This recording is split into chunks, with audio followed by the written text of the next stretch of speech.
Как да зареждаме не само тялото с чиста храна от природата, но и да подхранваме духа, като го свързваме с енергия от космоса, претворена в пъстри картини. Вижте всичко това в репортажа на Сашка Пушкова и Димитър Рочев. Те видяха как се меси хляб от лимец и заснеха картините с причудливи форми. Валери Добрев от пловдивското село Житница сам отглежда 30 декара от житото на древните траки лимец. Преди година се научава да меси хляб, като замесва квас от брашно и вода. Той сподели с нас рецептата за енергийния хляб. От половин килограм брашно от лимец, лъжица и половина зехтин, сол, мед, вода и 50 грама квас се забърква тесто. След като се умеси добре, се оставя да втаса поне половин денонощие. Не се меси повече. Според Валери, възраждането на лимеца, който е бил основна храна на траките, а преди това на фараоните в Египет, не е случайно. Идва сега с цел да ни въздигне, т.е. да въздигне нашите тела, нашата енергетика, понеже тази слънчева енергия, която е вложена в него, тя влиза в нашето тяло и ни помага за нашата еволюция, за разгръщането на нашето тяло.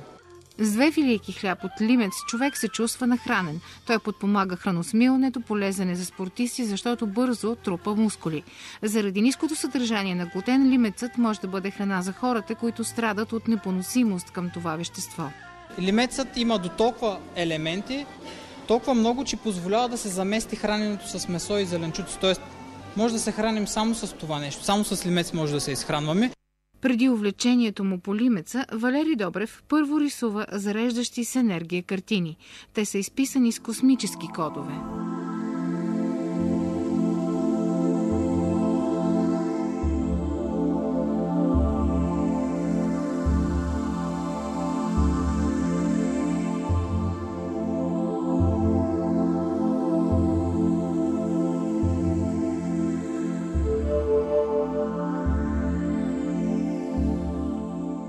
Те работят на вътрешно ниво с сърцето и дават много неща, които да осъзнаем и да реализираме като себе си. Другото нещо е хлябът, който да подпомогне пък физическия носител, да се просветли.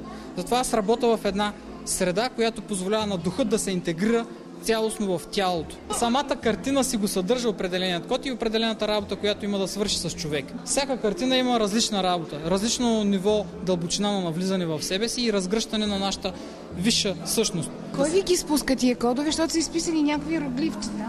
Той е повече от дума, защото е космически вибрационен код, който в себе си съхранява енергия и информация, което е всичко необходимо, за да се прояви самото проявление. И как така точно на вас ви ги спуснаха тия кодове? И кога? Да кажем, че човек в определен момент в своя живот започва да осъзнава много повече неща.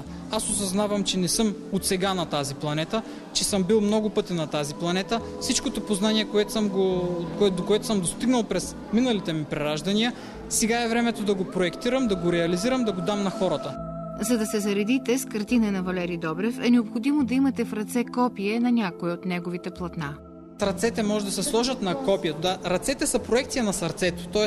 те са и като входни портали за нещо, което има да дойде в нашето сърце, така да се каже. Картината по много добър начин работи точно в това отношение. Като се поставят ръцете на картината, кодът започва да влиза чрез ръцете. Валери първо сънувал картините. Нужни му били 6 години, за да осъзнае какво става и да хване четката, за да ги нарисува. Мечтата му е да зареди колкото може повече хора с положителна енергия и да ги научи сами да открият себе си.